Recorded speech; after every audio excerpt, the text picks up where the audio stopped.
Okay, we continue with the direct method. And after defining the notion of a space with notion of convergence and compactness and then continuity and lower semi-continuity, we are ready to define the sorry, we're ready to state the first theorem about existence. So the statement is as follows: theorem 9.4, direct method. So let X be a space with notion of convergence and f a function defined from X into R. Assume that 1, X is compact, so the whole space is compact, and 2, that f is lower semi-continuous. And notice that 1 and 2 must hold with respect to the same notion of convergence. Then, under these assumptions 1 and 2, we conclude that the problem infimum of f of x for x in x admits a solution. That is, there exists some x hat in x such that f of x hat is equal to the infimum. Okay, let's pass to the proof, which is surprisingly easy. So the strategy of the proof is exactly like the Weierstrass theorem that you saw in analysis 1, that said that if a function f, for example, is defined from an interval which is bounded and closed into R, and f is lower semi-continuous, then there exists a minimizer for f in AB. And the strategy was the usual one, so take a minimizing sequence, which exists by definition of infimum, then the minimizing sequence is bounded because it belongs to, so the minimizing sequence belongs to AB, and therefore by compactness, I think it's called Bolzano-Weierstrass, the theorem, it says that there exists a subsequence such that x and k converges to x0, and then by lower semi-continuity you prove that this x0 is actually a minimizer. So okay, the idea is exactly the same. We can basically do exactly the same thing because we are assuming lower semi-continuity and compactness. So first of all, by the properties of infimum, there exists an infimizing sequence. So the infimizing sequence is a sequence yn contained in the image of the whole space through the map F, such that yn converges to I, where, remember, the I was the infimum of f of x, such that x belongs to x. Okay, a priori, notice that I, so the infimum could be also minus infinity or plus infinity. Sorry, not plus infinity, but it could actually be minus infinity, because we're not assuming anything. So a priori, I mean, the function could be unbounded. Imagine that you're just trying to minimize x for x in R. Then the minimum here doesn't exist, and this is minus infinity. Okay, and actually, now that I think about it, here you could also have plus infinity, of course. Maybe this was just a type. Oops. Just a typo. So let me correct this. Okay.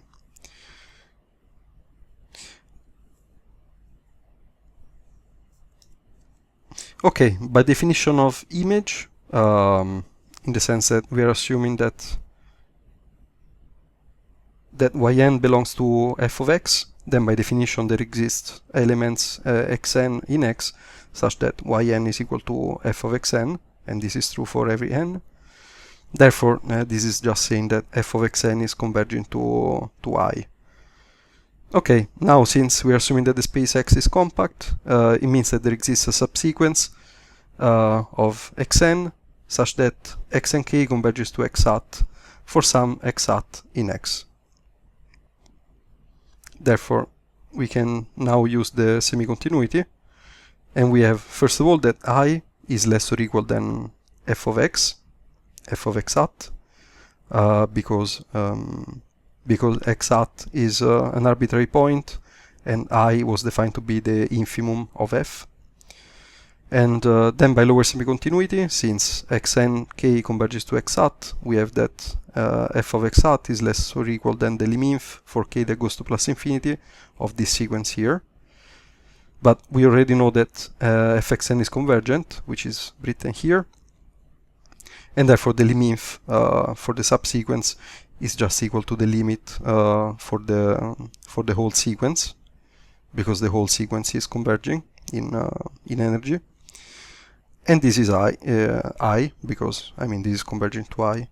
So in the end we showed that f of x hat is less or equal than I and larger or equal than I, and therefore it's exactly equal to I. And so concluding that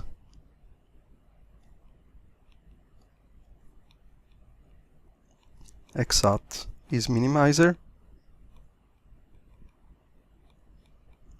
and also that the infimum is belongs to R, so it is finite, because remember that because f was defined from x into R, and it didn't take values plus or minus infinity, and because I is equal to fx hat. Okay. And so this concludes the proof.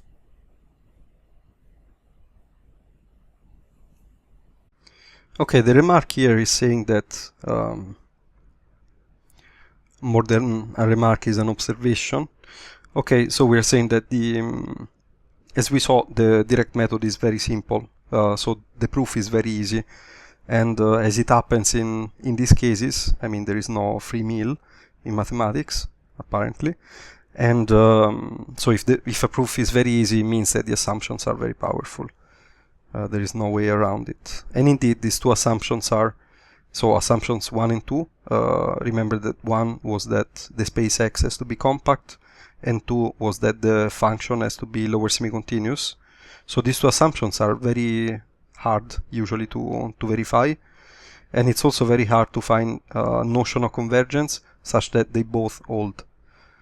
And this is hard because actually assumptions 1 and 2 are in competition. Because, so for example, imagine that you have many convergent sequences, therefore compactness is easy to verify, because if you have a sequence and you know that there are many convergent sequences in your topology, then it means that you're more likely to find a convergent subsequence. However, 2 is going to be more difficult because the lower semi-continuity is a condition like this: fx less or equal than liminf f of xn for all xn converging to x. So if you have many convergent subsequences, it means that this stuff here has to hold a lot of times, right? And so it's more difficult to achieve. Conversely, if you have so sorry, let me delete this one. So conversely, if you have few convergent sequences, then the lower semi-continuity is easy to verify, because you have less convergent sequences where to check the inequality. But instead the compactness is hard to verify, because if you don't have many convergent sequences, you are not very likely to find a convergent subsequence for your initial sequence in the space X. So okay, therefore this it's not precise, but it's just an intuition to say that 1 and 2 are in competition, and the difficult task often is to find the right notion of convergence such that they both hold. Okay, now we're going to see some variations on some variants of the direct method. And the first variant involves coercivity, and that we define in the following way. So definition 9.5 let X be a space with notion of convergence. We say that a function f from X into R is coercive if there exists a compact set K contained in X such that the infimum of f of X over K is equal to the infimum of f of X over the whole space. Okay. So, for example, this might look a bit abstract. I'm just saying that you can, if you're doing the infimum over the whole space, if your function is coercive, then you can restrict yourself to some compact set to compute the same infimum. For example, think about the function f equals to x squared with x equals to r. So, I mean, this is a parabola, and clearly whatever bounded interval I take around the origin, for example, let's take -1, 1, then it's clear that the inf over r of x squared is equal to the inf over -1, 1 of x squared. So f of x equals to x squared is coercive. So this is the idea. And obviously we use, we will replace compactness of the whole space with a coercivity assumption on the function itself, as we say here in the next theorem.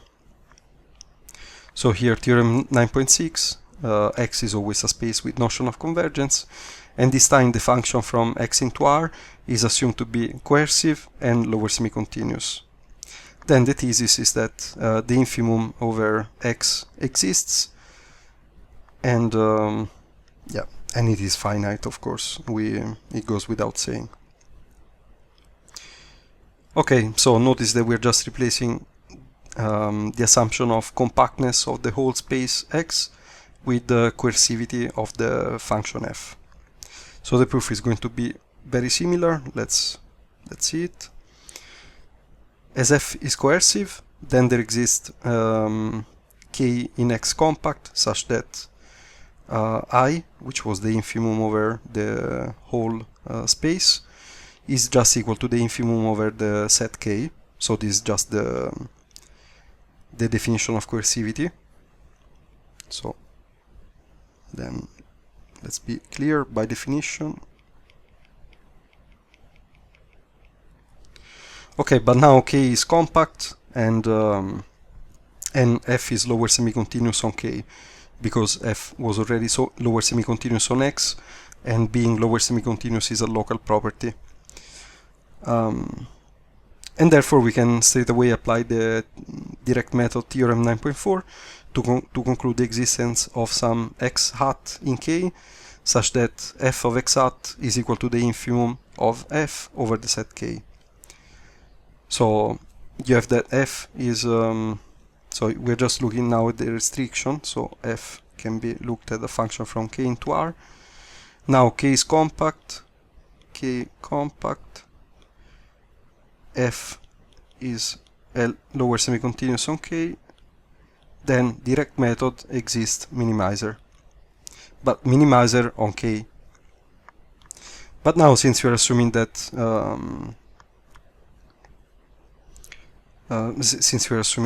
this guy, okay, no, sorry, this is the wrong tool.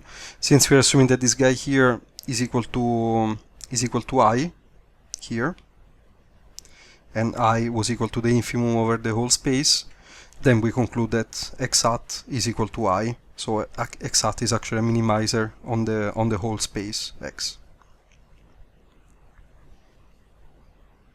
Okay.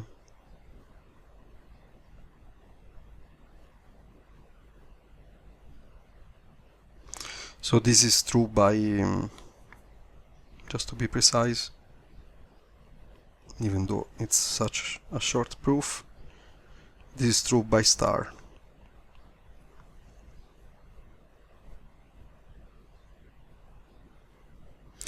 Okay, another variant, and this is probably the one we will use most often in in the examples that we're going to see. I don't know how many we will be able to see, but I want to make at least one example.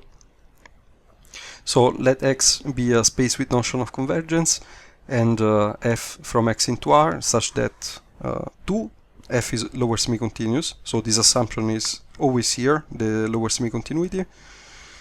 And instead we replace the compactness or the coercivity with this assumption here, which says that there exists a constant non-negative and a compact set such that and a compact set in X such that 1, the sublevel set f of X less or equal to m is non-empty, and 2, the sublevel is contained in K. So 1 in short is just saying that f admits a non-empty sublevel which is contained in a compact set. And so this is enough to ensure some kind of compactness of minimizing sequences. And then obviously once the compactness is achieved, you conclude by lower semi-continuity. Okay, obviously, yeah, I'm assuming that you already understand what the thesis is. The thesis is that under 1 and 2 there exists a minimizer for f over the whole space X. So okay, let's see the proof.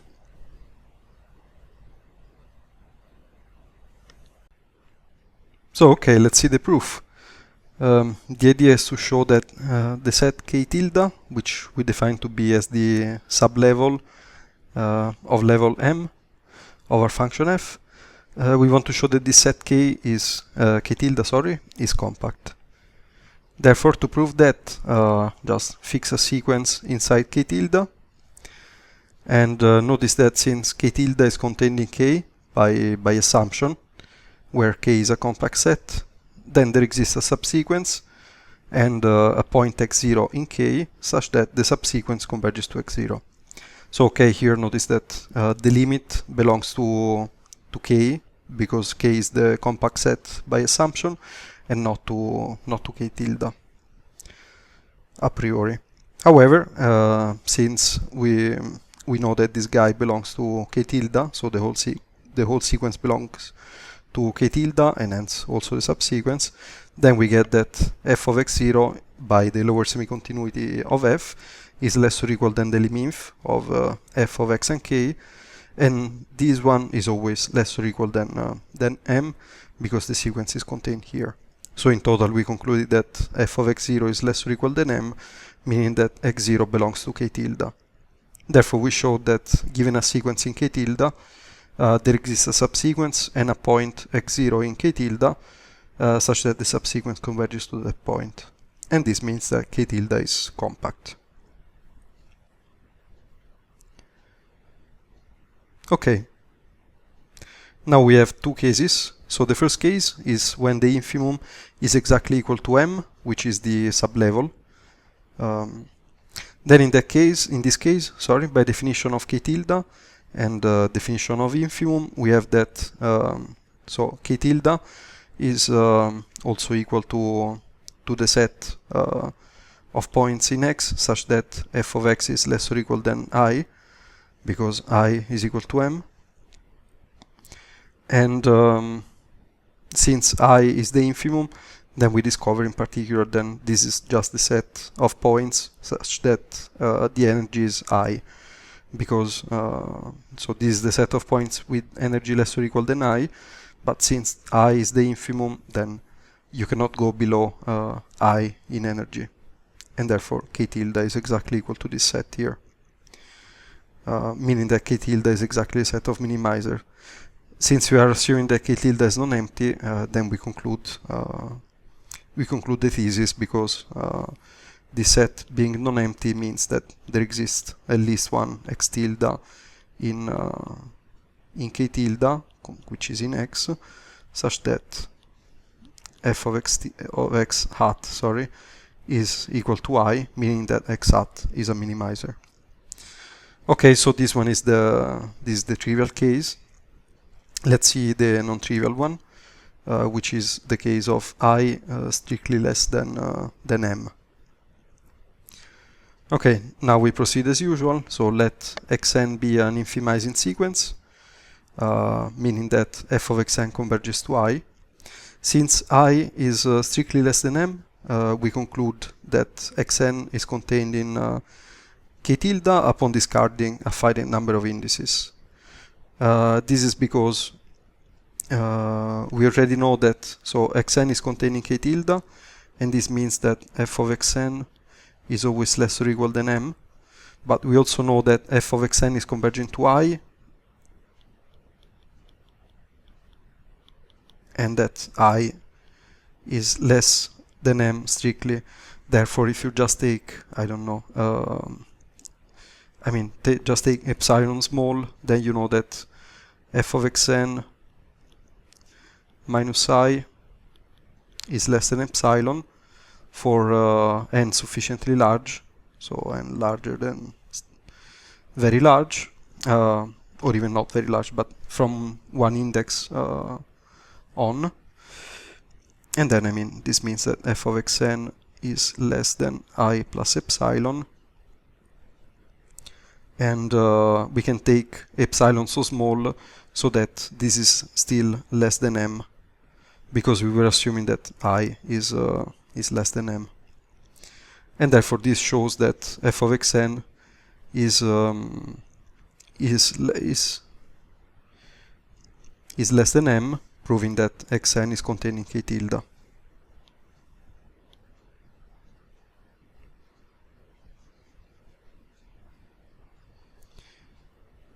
Okay, so we took a minimizing sequence, infimizing sequence, so such that the sequence converges to I, and we proved that this infimizing sequence has to belong to K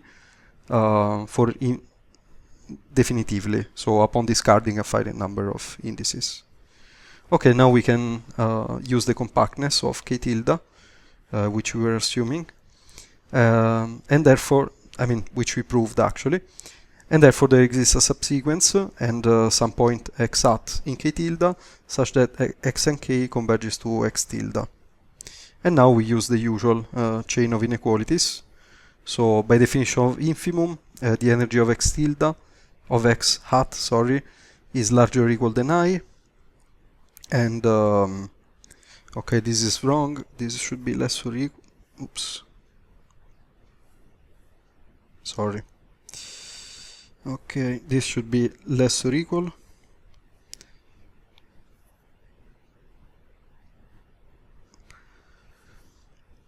by lower semi-continuity, because x and k converges to x hat, and f is lower semi-continuous. And then, since you have this convergence here, you get that this one is equal to the limit, which is equal to I. And therefore you conclude that f of x hat is equal to I, and therefore x hat is a minimizer, because I was defined as the... Let's go back to the beginning. I was just defined as the infimum over the whole set. And so this concludes the proof.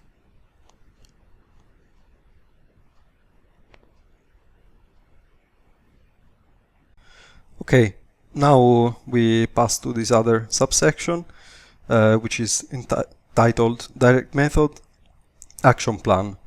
So the idea now is to apply the direct method for solving problems of this form, in which we are minimizing a functional f defined over some space x with notional convergence over the whole space. So we want to use the direct method to solve this one. So first of all, the action plan is the following.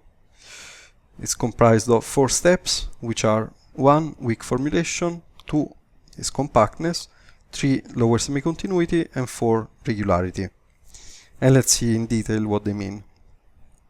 So the weak formulation, the first step is to extend f to a functional f hat defined from some other space x hat into R, such that the space, the original space x is contained in the new space x hat. So therefore we are just extending f to a larger space. Why do we do this? Typically, we do it because our usual problems are set for regular functions. So x in this case is equal to C1 or C infinity or C1 piecewise. And then the natural extension is to take x hat to be a Sobolev space. Okay, so we want to pass from smooth problems into less regular problems defined on Sobolev spaces. So we look for minimizers which are more general. And this seems to be a good idea, as we saw in many examples where the minimizer didn't exist in C1, for example, or even C1 piecewise, just because the minimizer was actually not regular. But it did exist in Sobolev. So step 2, after extending f to this new functional f hat, we show that the sublevel sets of f hat are compact with respect to some appropriate notion of convergence on the space x hat. And again, in the case of Sobolev spaces, it will most often be just the weak convergence on the Sobolev space. And then 3, we have to prove that f hat is lower semi-continuous with respect to the same notion of convergence for which we proved compactness. Therefore, since if we're able to show these two, so compactness and lower semi-continuity, we can apply theorem 9.7. Yeah, we can apply theorem 9.7. I'm not sure if this is exactly the theorem, but I mean one of the 3 variations of the direct method that we saw. So by this theorem we conclude that there exists a minimizer which we call x bar belonging to x hat of the functional f hat. Okay, so now we extended the functional, then we use the direct method to prove the existence of a minimizer in the larger functional space. And now the question is the minimizer actually more regular?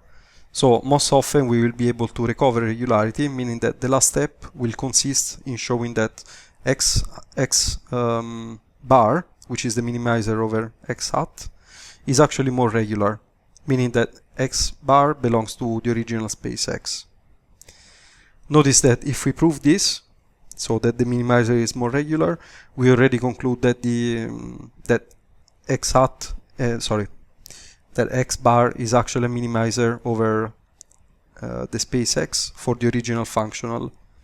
So meaning that this guy solves the original minimization problem from which we started, this one. And this is because, I mean, this is trivial because we extended f, meaning that f hat is equal to f on the original space, and this immediately implies by minimality, by the fact that x hat solves this minimum problem here, that also, sorry, I keep saying x hat, but I mean x bar. So since the energies coincide on the original space and x bar solves this problem, then you can also immediately see that x bar solves also the original minimization problem. Okay. I mean, this is completely obvious, but let's see why. Because, okay, we need to prove that f of x hat is less or equal than f of u for all u in x. But we know that,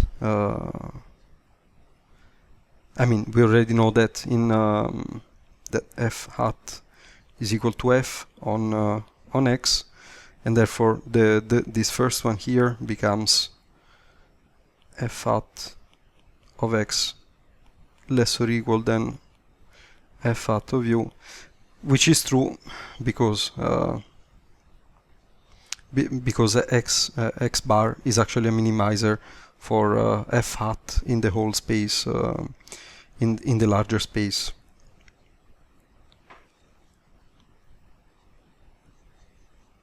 Okay, I mean, this was just to fix ideas, let's say.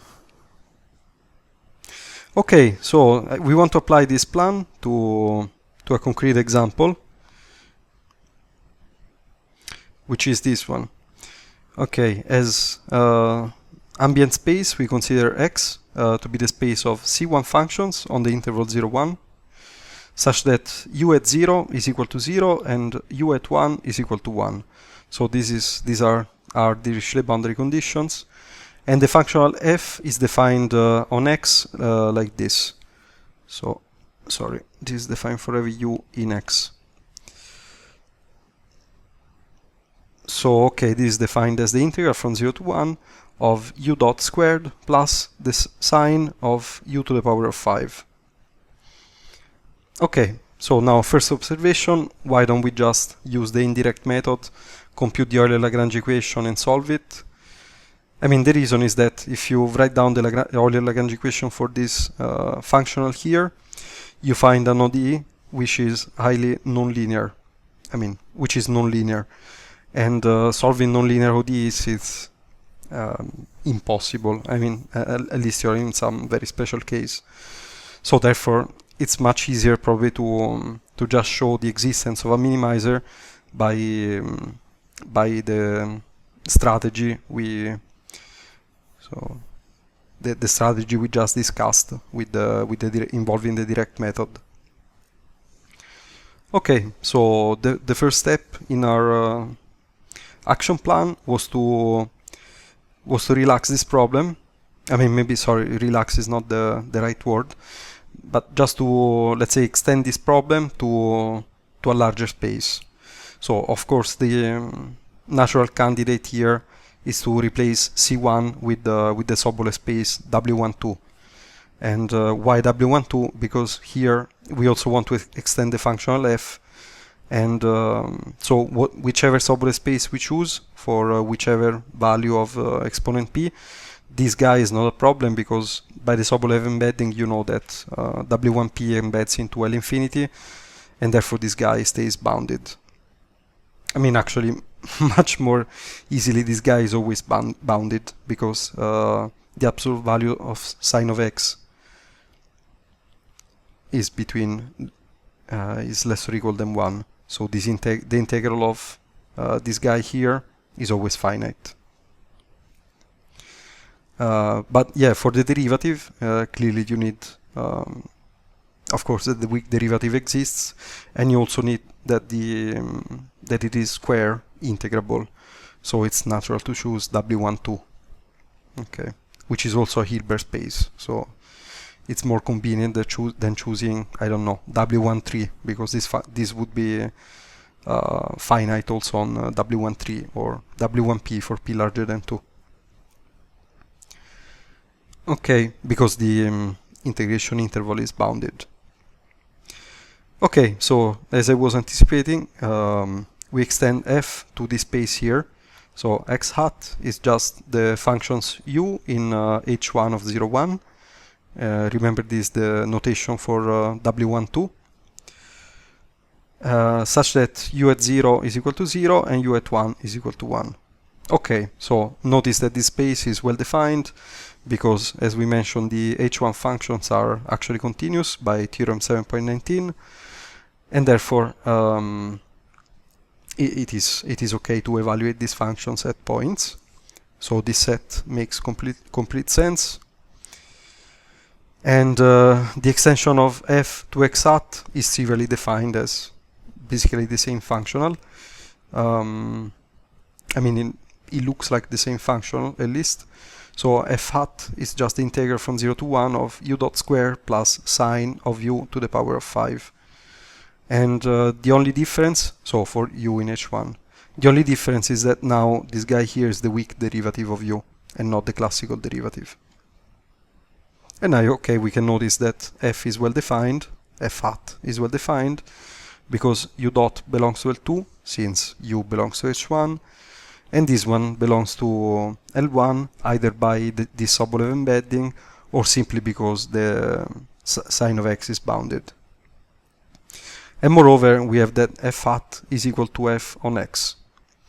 And I mean, here there is not much to prove because they look exactly the same, But yeah, the only observation is that if u belongs to h1, sorry, if u belongs to c1, so it is continuously differentiable, then we know that the weak derivative of u coincides with the classical, sorry, yeah, the weak derivative coincides with the classical derivative.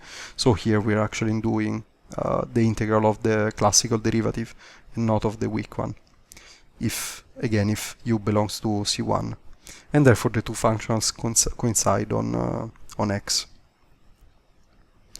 Okay, so step 1 has been taken care of, and let's do step 2, compactness.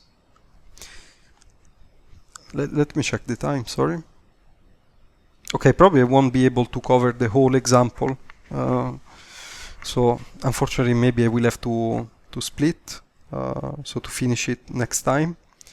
But okay, let's at least try to prove compactness. So we want to show, the goal is to show that the sublevels of I mean, there exists at least one sublevel of f hat which is non-empty and compact. So that's what we want to do. So define K to be this set here. So sublevel of level M for some M that we will choose later. So first of all, maybe I didn't notice this, but obviously you can choose M so that this is non-empty. So let's write it here.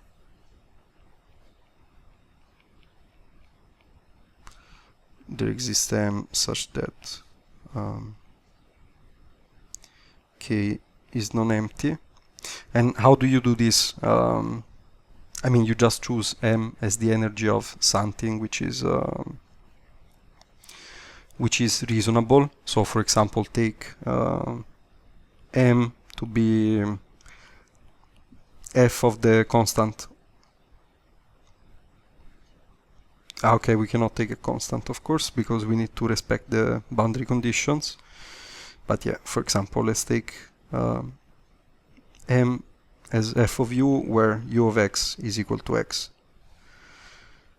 This should attain the boundary conditions, I think. Let me check. Yeah, they're 0 and 1. So the straight line attains the boundary conditions, satisfies rather the boundary conditions, and then the energy of f of u in this case it would be, so the derivative of this one is 1, so this is 1 squared plus sine of x to the power of 5 in the x 0 to 1, and so this is equal to some number which we call m. Okay, so the sublevel is non-empty because at least it contains the at least it contains the function the straight line u of x equals to x. Okay, so having said that, then just choose one of these sublevels such that K is non-empty. We need to prove that this is compact. Okay, as notion of convergence, we take the weak convergence on H1. Okay, therefore, to prove compactness, assume that you have a sequence in K, meaning that un belongs to x hat, and f hat of un is less or equal than m for every n. Here I'm just using the definition of K. And now we start to make some estimates. Okay, since the absolute value of the sine of x is less or equal than 1, then you get that this one is less or equal than this. Here we're just keeping the first integral as it is, and instead for the second one we just say that sine of u to the power of phi is larger or equal than -1 by this estimate here. But this is exactly the energy of un, which is less or equal than m by assumption, therefore proving that integral 0,1 of un dot squared is less or equal than 1 plus m, but this is just the L2 norm. So this one here is just the L2 norm squared of un dot. So we proved that un dot L2 norm is less or equal than the square root of m plus 1. I mean, the constant is not important. What is important is that we proved that this sequence is uniformly bounded in L2. Okay, and since it is uniformly bounded in L2 and L2 is a Hilbert space, separable, by Banach-Alaoglu we have that there exists a subsequence of un dot and some v hat in L2 such that un dot converges weakly to v hat in L2 weakly. This is important. Okay, so now we showed some compactness for the derivatives of the sequence un. We actually want to show full compactness in H1, so we need to figure out if un is converging to something in L2 and not just the derivative. And to do that, usually we use Ascoli-Herzela. I mean, this the argument we are going to use here is very flexible, can be applied basically every time. So we start to say that we want to use the Elder estimate in theorem 7.23.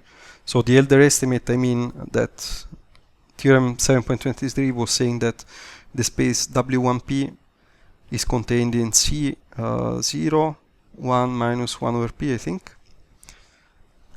Exactly. Which in our case, for P equals to 2, it's telling us that H1 functions are C0 1 half. Okay, so they are Helder with the Helder exponent equal to 1 half.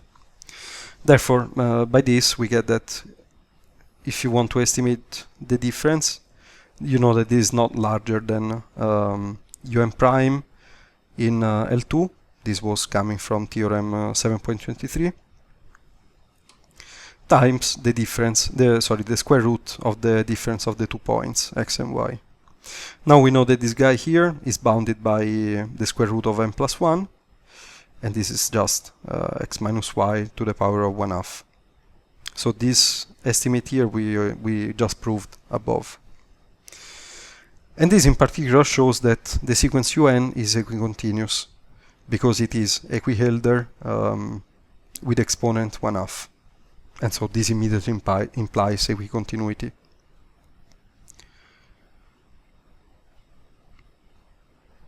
Okay, now we want to also show, to use Ascoli-Herzela, you have to prove that the sequence is equibounded and equicontinuous. So we already proved equicontinuity, we just need to prove equiboundedness. And to show equiboundedness, we basically can use this estimate once again and the boundary condition.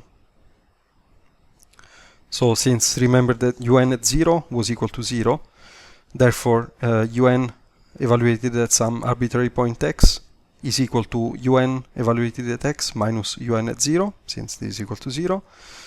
And this is less or equal than the square root of m plus 1 because of this estimate above. We're just using the estimate here to estimate this guy. So you have to read it with y equals to 0. And so for y equals to 0, you get that exactly un of x is less or equal than the square root of m plus 1 times 1.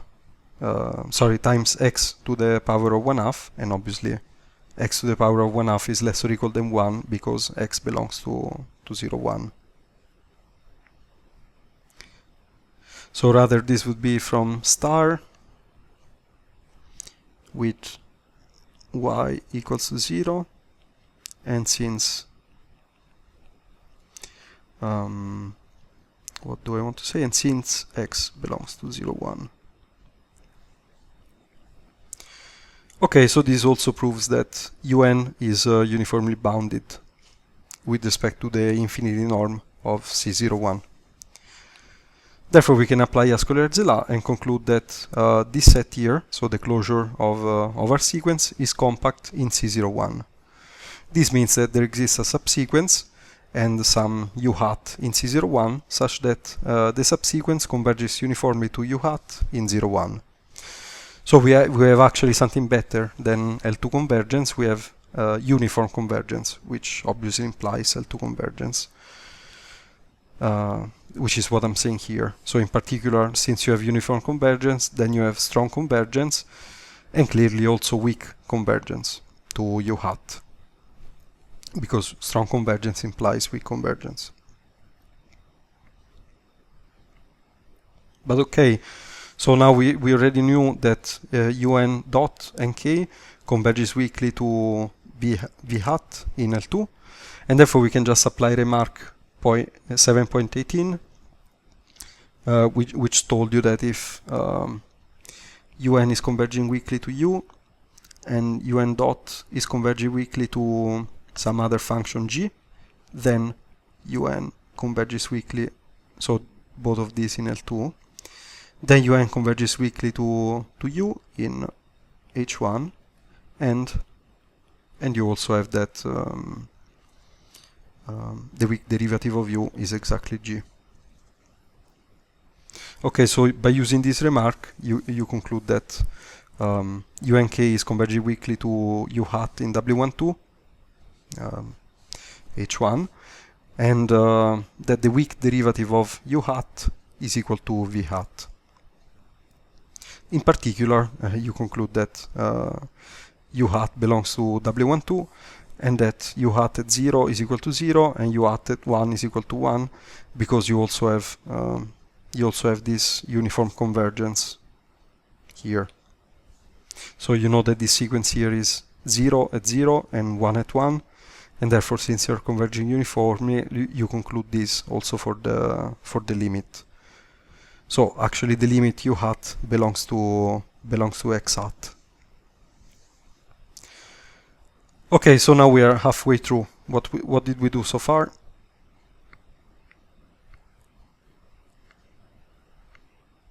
So far the goal was to show that this sublevel was compact. So we took a sequence in K, this one, and we proved that there exists a subsequence such that it converges to some point in the same set.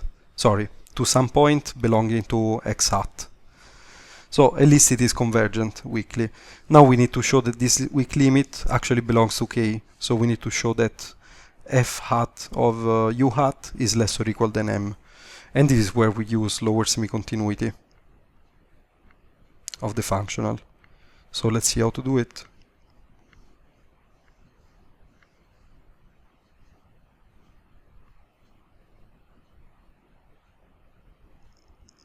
Okay, we know that norms are weakly lower semi-continuous by the initial revision on functional analysis, and therefore you get this one. So you get that u hat prime norm, basically L2 norm, is less or equal than the liminf of the L2 norm of unk prime. So this is the first term in the definition of f hat. Now we need to take care of the second term, but we already proved that k converges to u hat uniformly, not to u, sorry, to u hat uniformly, and therefore, since the convergence is uniform, you conclude immediately that this integral is converging to this integral here, and therefore you conclude that f hat of u hat, which is equal by definition to this one, is less or equal than the liminf of f hat of un, because we are using both of these conditions, and this is less or equal than m because un was taken in K, showing that also f u hat is less or equal than m, and therefore u hat belongs to K. And this concludes the proof of compactness, because we took an arbitrary sequence in K and we showed that you can find a subsequence converging weakly to some point in K. Okay, now we should prove lower semi-continuity of the functional f hat with respect to the weak convergence of L2, of H1, which is the same convergence with respect to which we proved the compactness. However, I think we are well over the duration of this lesson, so I will finish this example next week. And okay, so see you next week.